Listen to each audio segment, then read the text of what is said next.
आज हम अध्याय 4 शुरू करने जा रहे हैं, जिसका नाम है जनन स्वास्थ्य। पिछले अध्याय में मानव जनन में अपन ने विभिन्न प्रकार के जो जनन अंग है उनका अध्ययन किया था। अंड जनन की प्रक्रिया समझी और अंडाणु की संरचना, शुक्राणु जनन प्रक्रिया, शुक्राणु की संरचना।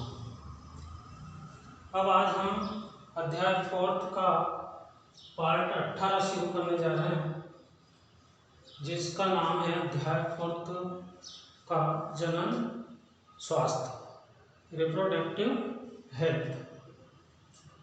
रिप्रोडक्टिव हेल्थ यानी जनन और स्वास्थ्य संबंधित ये अपना चैप्टर है।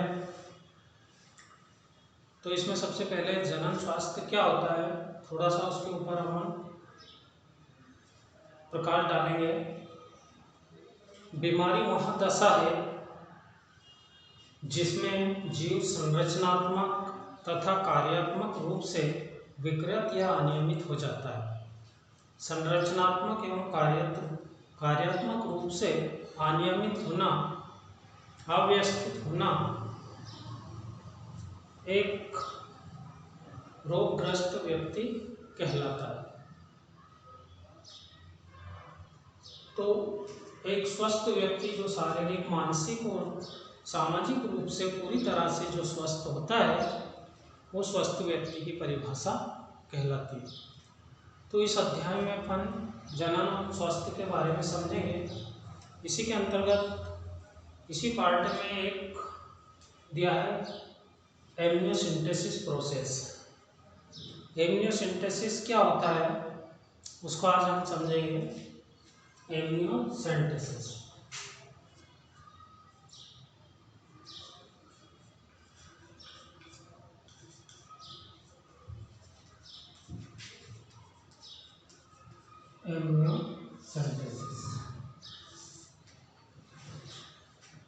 एमनियोसिंथेसिस क्या है? देखिए, एमनियोसिंथेसिस वह विधि है जिसके द्वारा गर्भ में पल रहे शिशु में गुणसूत्री संरचना अथवा संख्यात्मक, गर्भ में पल रहे शिशु की गुणसूत्री संरचना अथवा संख्यात्मक असामान्यता का पता लगाया जा सकता है। ये एक प्रकार की प्रोसेस है। इस प्रोसेस के द्वारा जो गर्भ है, गर्भ के अंदर जो भ्रूण में जो शिशु उपस्थित होता है, उसमें जो कुछ अनियमितता होती है, गुणसूत्री संरचना अथवा उनकी संख्या में जो असमानता होती है, उसका पता इस विधि के द्वारा लगाया जाता है। इसको हम चित्र के माध्यम से समझते हैं आगे।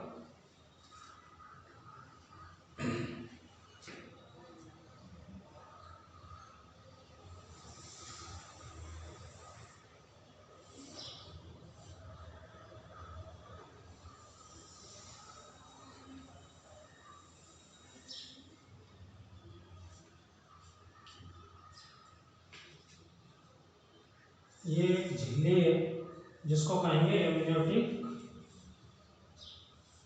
झिल्ली, एमनियोटिक मेम्ब्रेन। इसी झिल्ली के अंदर, इसी एम्ब्रियोटिक भ्रूण के अंदर शिशु उपस्थित होता है।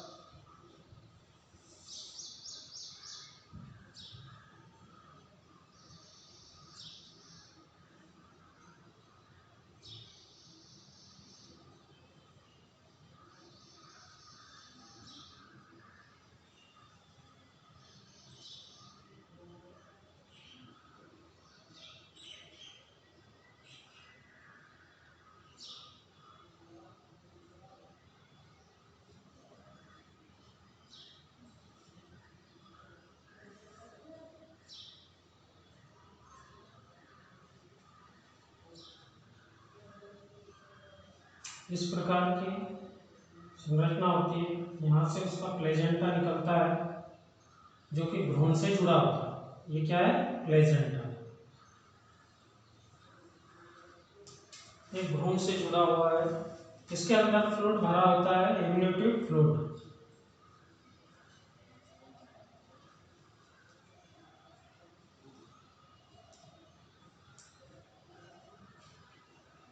ये वाली जो संरचना है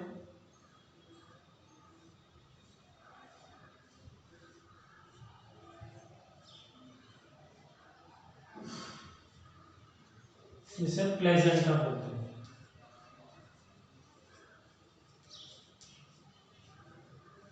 इसके अंदर जो द्रव भरा है, इस द्रव को एमनियोटिक द्रव बोलते हैं।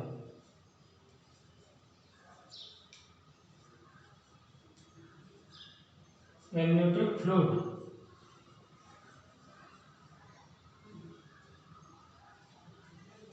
इसके अंदर अपन एक सिरिंज बनाएंगे।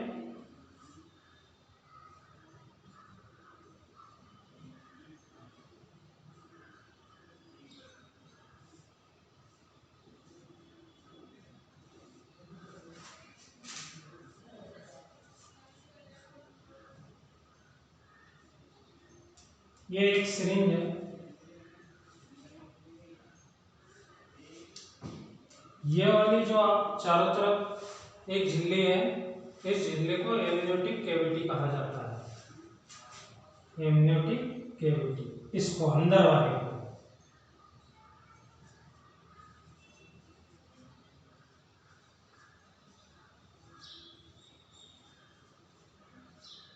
Amniotic cavity.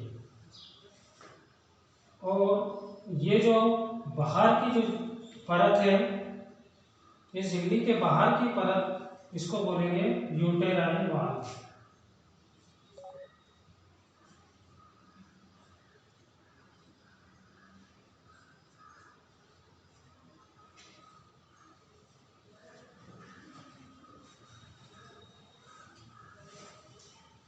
देखिए,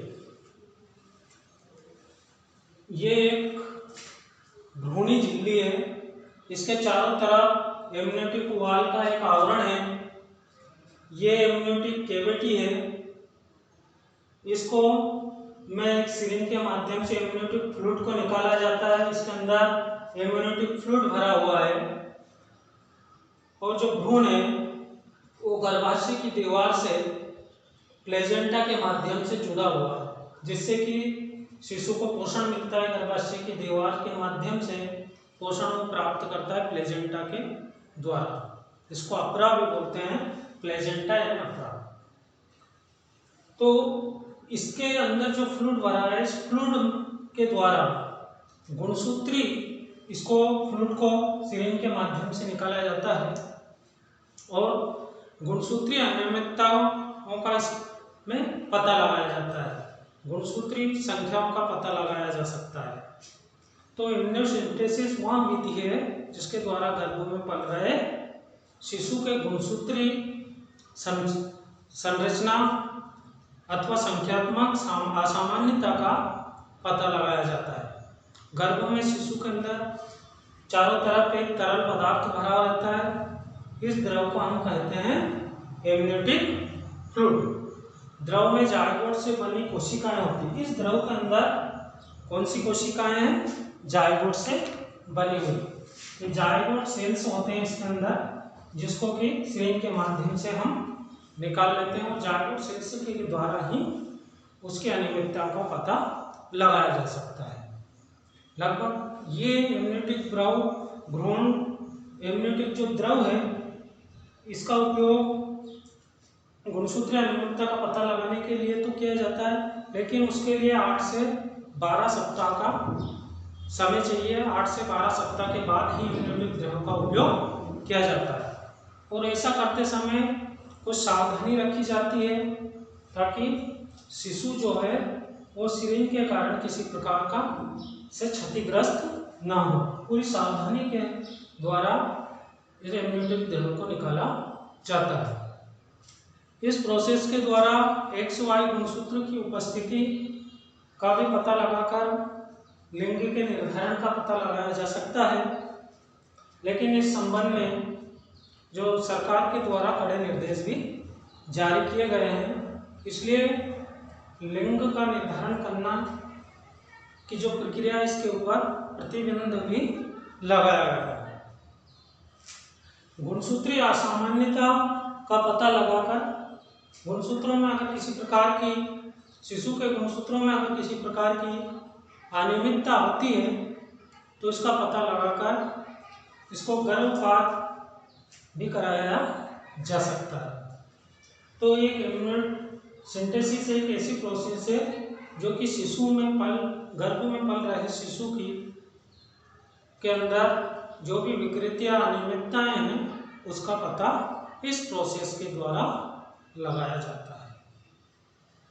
तो आज के वीडियो में इतना ही।